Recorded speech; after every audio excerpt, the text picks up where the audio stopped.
La Guerra del Rosellón, entre 1793 y 1795, es parte de las Guerras Revolucionarias Francesas. Fue un conflicto importante entre Francia y España, el cual se produjo principalmente en la zona de los Pirineos.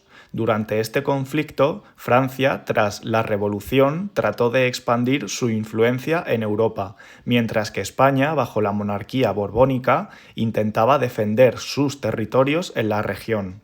El resultado fue una dura derrota para España. El Tratado de Basilea, firmado el 22 de julio de 1795 entre Francia y España, puso fin a la Guerra de la Convención que comenzó en 1793. La guerra fue desastrosa para España, que perdió las provincias vascongadas y parte de Gerona, ocupadas por las tropas francesas. Esta derrota dejó a España en una situación de vulnerabilidad frente a Gran Bretaña, lo que la impulsó a buscar una alianza con Francia para asegurar apoyo contra su enemigo común.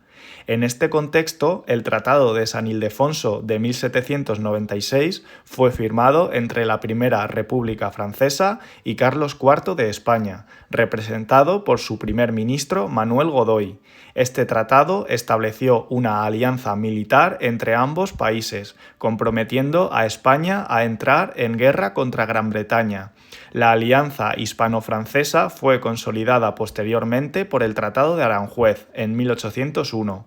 El Convenio de Aranjuez de 1801 pactó la cooperación militar entre España y Francia contra Gran Bretaña, ratificó y concretó la cesión de Luisiana y el Ducado de Parma a Francia a cambio del Gran Ducado de Toscana y la unión de las flotas española y francesa para combatir a los ingleses en el Mediterráneo.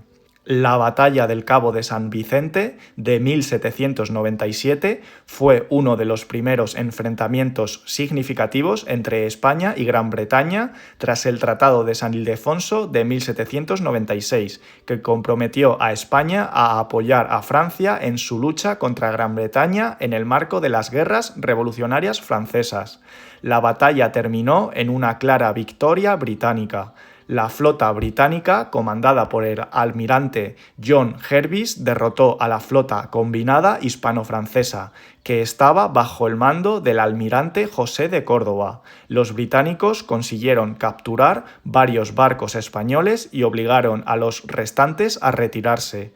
Esta victoria consolidó el dominio naval británico en el Mediterráneo y fue un golpe significativo para la alianza franco-española.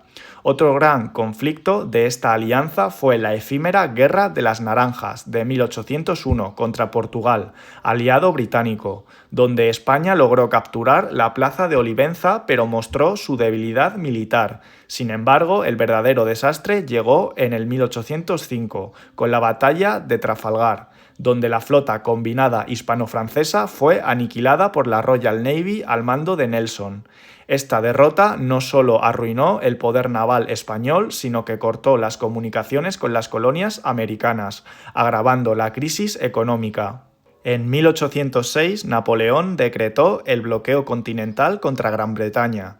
Este bloqueo continental, decretado por Napoleón, prohibía el comercio europeo con Gran Bretaña, con el objetivo claro de debilitar su economía. Este bloqueo exigió a España que cerrase sus puertos al comercio británico. Bajo esta presión, en 1807 se firmó el Tratado de Fontainebleau. El Tratado de Fontainebleau, firmado el 27 de octubre de 1807 entre Manuel Godoy, representante de España, y Napoleón Bonaparte, establecía una invasión conjunta franco-española de Portugal, aliada del Reino Unido, que se negaba a aplicar el bloqueo continental contra el Reino Unido. Con este tratado se autorizó el paso de tropas francesas por territorio español. Sin embargo, Napoleón aprovechó la situación para ocupar estratégicamente ciudades españolas como Barcelona, Pamplona y San Sebastián. con más de 65.000 soldados franceses en territorio español a principios de 1808. La presencia francesa generó un malestar creciente. En marzo de 1808, el motín de Aranjuez, instigado por Fernando VII y la nobleza afín a él contra Godoy, forzó la caída de Godoy y la abdicación de Carlos IV en favor de su hijo Fernando VII. Napoleón, viendo la debilidad de la monarquía borbónica, convocó a ambos a Bayona. Las abdicaciones de Bayona ocurrieron el 5 y 6 de mayo de 1808, cuando Fernando VII renunció al trono, devolviendo la corona a su padre, Carlos IV. Este último había cedido sus derechos al emperador Napoleón, quien un mes después nombró a su hermano José I como rey de España. El 2 de mayo de 1808, el pueblo de Madrid se alzó contra las tropas francesas en un levantamiento espontáneo, pero brutalmente reprimido. Los fusilamientos del 3 de mayo, inmortalizados por Goya, simbolizaron la crueldad de la ocupación. La rebelión se extendió como un reguero de pólvora por toda España, organizándose juntas provinciales que asumieron el poder local y declararon la guerra al invasor. El primer gran éxito español fue la batalla de Bailén, en julio de 1808, donde el general Castaños derrotó a un ejército francés al mando de Dupont, frenando temporalmente la expansión francesa hacia los puertos españoles del sur, obligando a José I a abandonar Madrid y además las tropas francesas se retiraron hacia el norte de la península ibérica.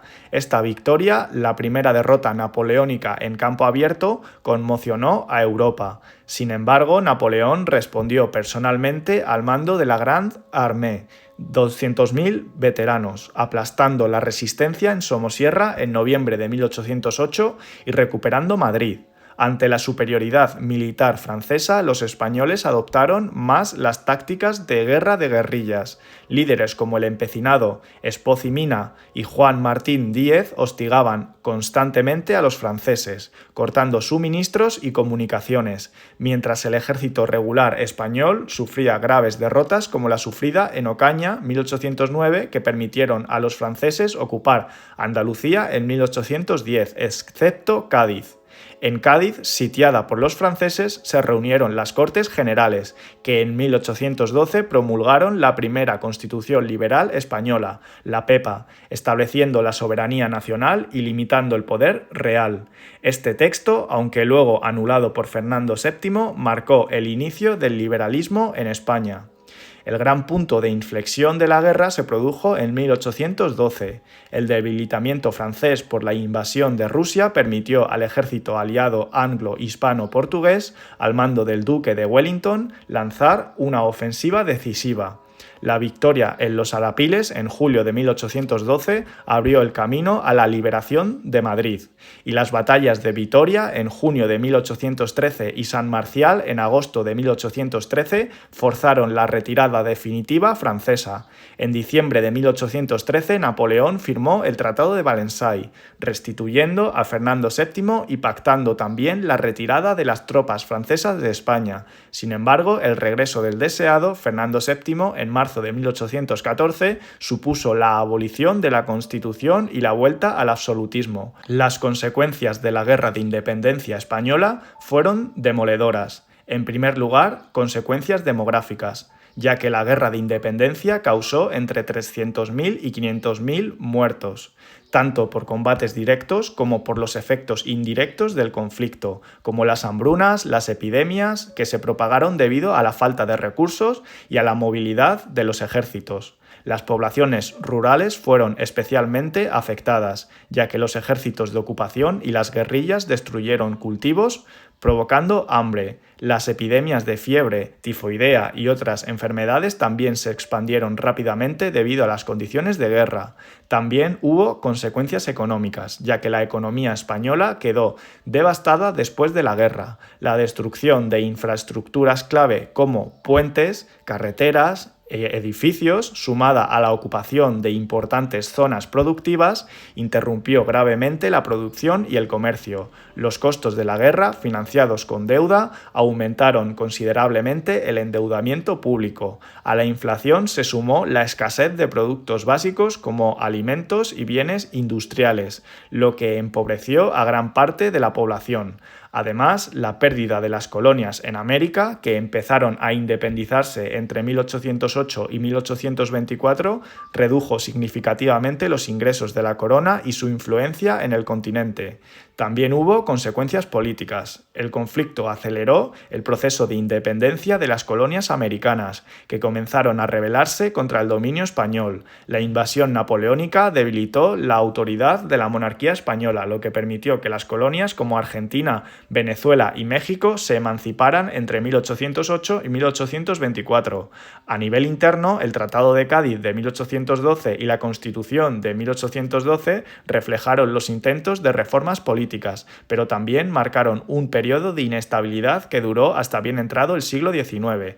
Y por supuesto también hubieron consecuencias sociales. La guerra fomentó la aparición de una identidad nacional española, un sentimiento de unidad frente al enemigo común. Sin embargo, esta identidad no fue homogénea, ya que surgieron profundas divisiones sociales y políticas entre los liberales y los absolutistas. Los liberales apoyaban la Constitución de Cádiz y reformas más progresistas, mientras que los absolutistas defendían la monarquía tradicional. Esta división llevó a tensiones internas durante las décadas posteriores, incluidas las guerras carlistas y la inestabilidad política de la España del siglo XIX.